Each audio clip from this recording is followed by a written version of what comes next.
majority of brokerages are not actually successful. So if you go out there and you look at the majority of companies out there and what's happening in our industry, everything is changing.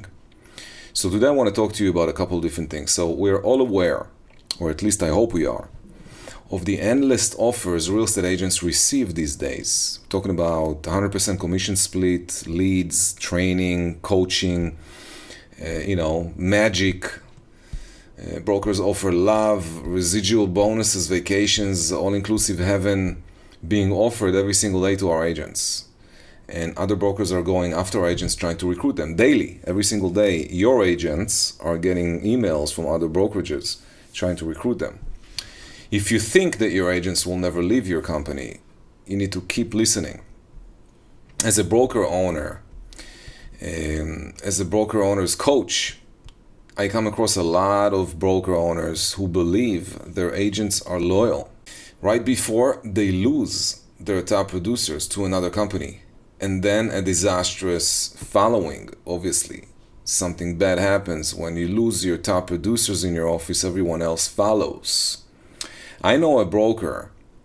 I'm not going to mention his name. I'm not going to mention the company name. It's really not important. But I know somebody very well who went from over 1,000 agents and in 1.5 years went down by half, literally lost half of his agents to 500 agents. Can you imagine? Losing more than half of your agents to your competition. But how is this possible? You're probably asking yourself right now, how it's possible to lose so many agents? Obviously, it's possible since it happened. And this person is not the only one. I know numerous brokerages that called me for consultations, asking questions, and these people were in similar scenarios. One of the big players came to town and took away, 20% of their agents, and then another big player comes along and takes away another 20%. Before you know it, you lost half of your agents. So will the industry be led by technology companies who offer 100% commission splits and benefits, etc.? That's something, this talk is out there. It could be. We don't know how long it's going to take for that to happen, but it's possible that there will come a brokerage that, will have, I don't know how many billions of dollars behind them, and they can come in and take over the entire industry. Anything is possible. And when you have this mindset that anything is possible, you take daily action to make sure that this is not going to happen to you, not to your agents, not to your company. Unfortunately, and we should say also fortunately, there are plenty of independent brokerages out there and franchises and small offices who offer very little benefits to agents, and most of their agents are starving for deals. These are, I will explain different types of brokerages in a couple of minutes. But after all, how can a broker owner who never close more than 10 transactions a year in a consistent manner by themselves, how can someone like that teach their agents to close 50 plus deals a year or 25 deals a year?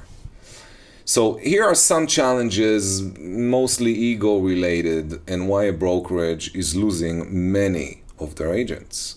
Just going to give you a couple of scenarios. Number one, the broker owner is too busy doing their own deals to pay attention to what is really going on inside their offices, inside their company. Talking about culture issues, gossiping, competition, jealousy, rumors. A lot of stuff can happen behind the scene without the broker owner knowing.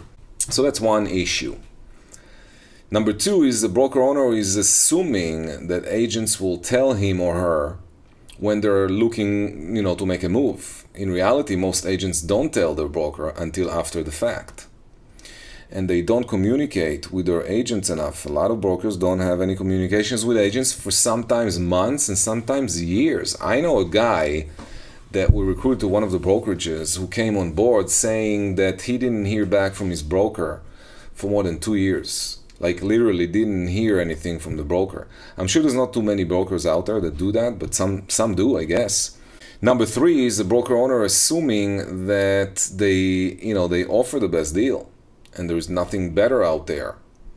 And you need to remember there's always a better deal out there, always. The grass is always greener, and it is. And number four is the broker owner who is actually not providing enough attention and not providing recognition to their agents agents seek recognition more than they seek making money in many cases. Or brokers who pay too much attention to top producers and neglect the low producers to mid-level producers, which is where the majority of agents are. And then number 5, you got broker owners who are not providing enough value. Like they have a low split, they have no administrative support, they give no love, no attention, no technology, and you name it. Number 6 is a broker owner that is not providing the right education, maybe not enough education, and they keep chasing the wrong people. And then number 7, you got a broker owner who is not holding people accountable for minimum standards, minimum results, minimum amounts of deals per year. Majority of them don't do that because they're afraid that people are going to leave. If you hold someone accountable and they want to leave you because of that, that's ridiculous in my point of view, and you need to think about if you want to have agents like that in your office, right? Number 8. The broker owner sticks to old ways of doing business while the competition is offering a much better deal, and therefore agents who seek a better deal go elsewhere. I saw this happening in a lot of different brokerages, especially with technology. Brokerages that offer technology versus brokerages that don't. Sometimes they lose agents for that reason. Okay, number 9, broker owners who overpromise and then underdeliver. So when they recruit people, they overpromise them, we're going to do this, we're going to give you that, we'll give you a list of stuff. And then after the person has been recruited, nothing's happening. Or most of what was promised is not happening, or some of what was promised is not happening. It's better to underpromise and overdeliver, of course. Number 10, broker owners who refuse to be held accountable. No coach, no growth. The broker owner that wants to hold other people accountable needs to be held accountable themselves. Business owners who think they know it all will soon enough end up with an empty office and a very low production. That's a fact. I can go on and on with the list, there's a lot of different scenarios, but I believe you already know the challenges. So let's focus on what you should actually do to recruit more agents and retain your agents. If you think about it, what is really important in brokerage? There are about 3 different ways to grow your income as a broker owner. Number 1 is increase production, meaning more transactions, more sides, more deals. You do this by increasing your per person productivity. You focus on agents doing more deals. And you also do that by holding agents accountable, training them, and generating and converting more leads, mentoring, coaching, motivating, inspiring, and recognizing success. These are things that are very important for you as a broker owner to be doing on a constant basis in a good way, not to push too much, but not to push at all. You got to find the right balance between. And you need to focus on your agents increasing your per person productivity. I would say if you can take 20% of your agents right now and have each one of them add 10 deals right now, 10 deals, additional deals to their current production. If you do that, how much more money are you making? All right, number 2 of what you can do to make more money as a broker owner is provide time-saving services. Now, I'm talking about when you provide agents with admin support, mainly a transaction coordinator and a listing manager. Someone who can take all the paperwork away from the agents to remove administrative tasks from the agent schedule, because if the agents need to do everything, they're not going to have the time to make enough money. That's a fact. Most agents who get to do 20 plus deals a year fall in a trap of chasing their own tail. And those who hire a TC and a listing manager tend to do double, triple that production with a very normal lifestyle. Working 6, 7, 8 hours a day versus an agent who works 12 hours a day, 7 days a week, doing 20 deals a year. And then number 3 is recruit more agents. That's really the bottom line. That's, the number one reason, the number one activity that causes growth inside brokerages is recruiting. So you need to recruit more agents. You must focus on recruiting more agents. And I would say focus on recruiting agents from all levels of activity. We're talking about new licensees, low producers, mid-level producers, and top producers. You got to do that. Brokers who focus on recruiting even without the 2 points that I mentioned above, without providing time-saving services and without increasing their per person productivity. When someone asks me, hey Ron, what's the one thing I should do to grow my brokerage? My answer is always recruit like a machine. But how can someone recruit agents if they don't have the skills, if they don't have the systems, if they don't have the tools, the support, and everything else that they need, to provide these agents? That's where many broker owners are stuck, especially those who are competing brokers, brokers who produce their own transactions. You cannot build a strong brokerage without recruiting agents nonstop. Okay, it doesn't exist. What happens is agents leave you, even if you provide them with everything they need. The grass is always greener on the other side. Therefore, people leave. It's just a fact.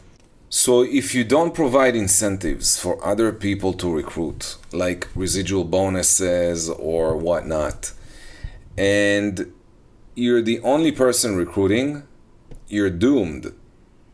If you stop recruiting slowly, without you even paying attention, you will find yourself alone or a single broker with, very little agents that don't do much.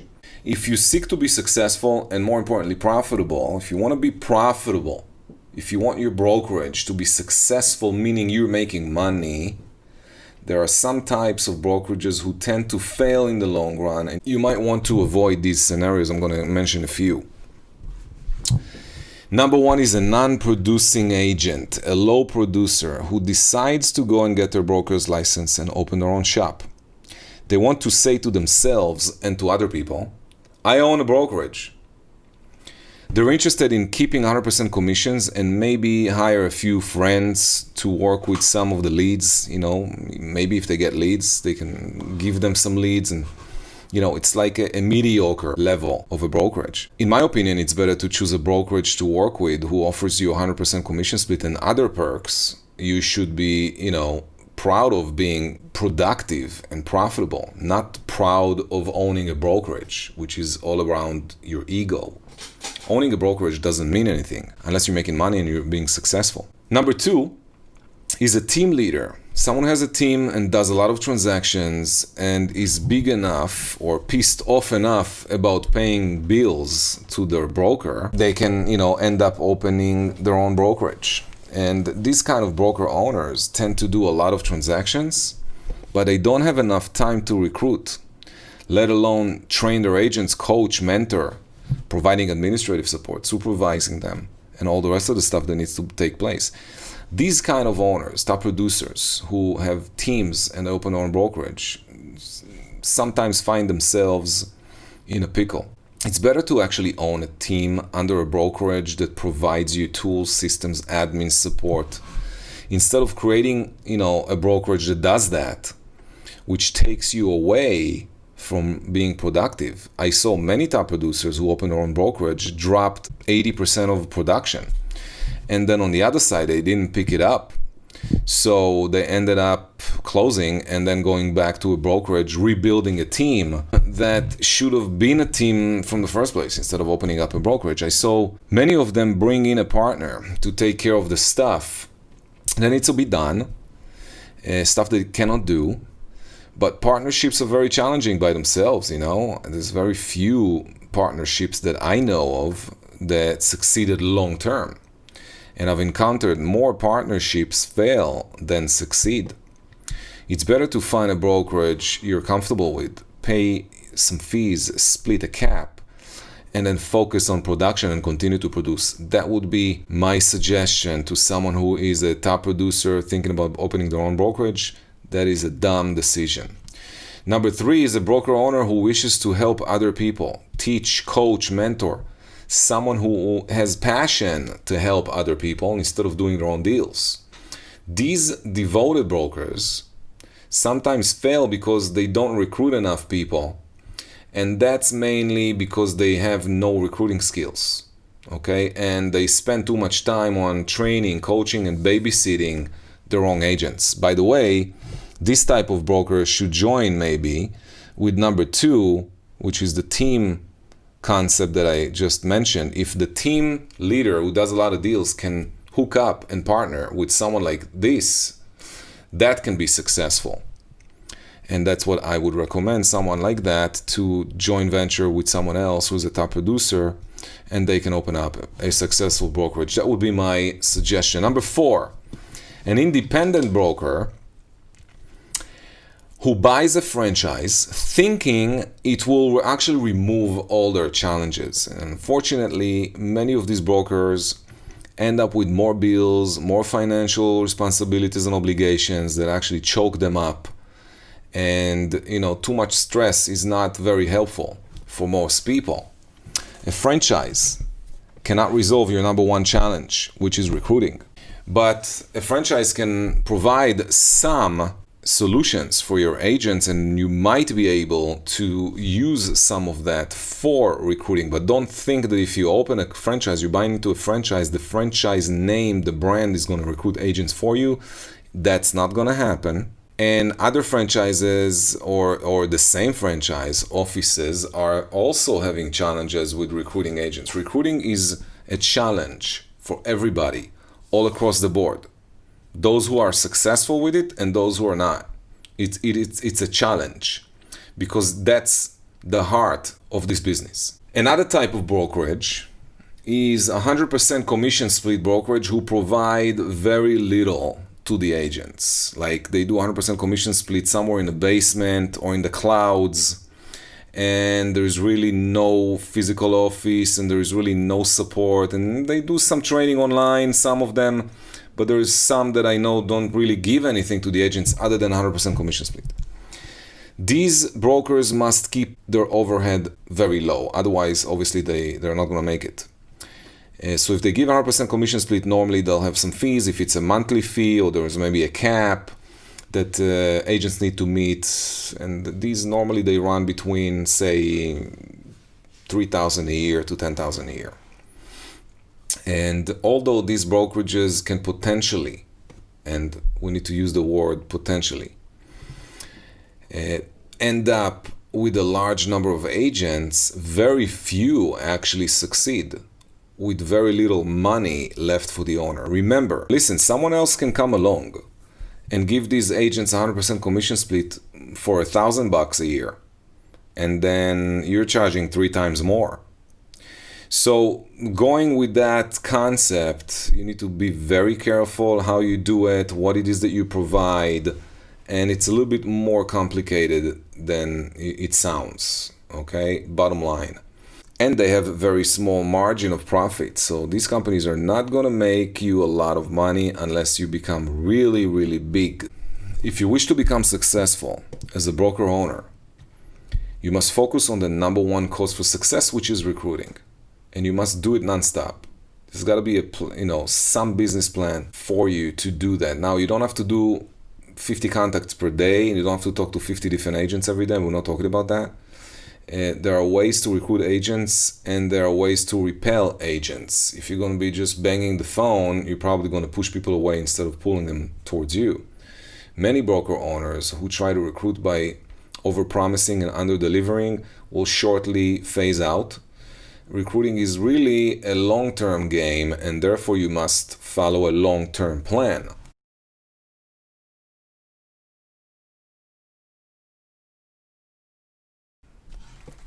Hey guys, thank you very much for listening. By the way, if you're not subscribed yet, click right here to subscribe, and I'll talk to you soon.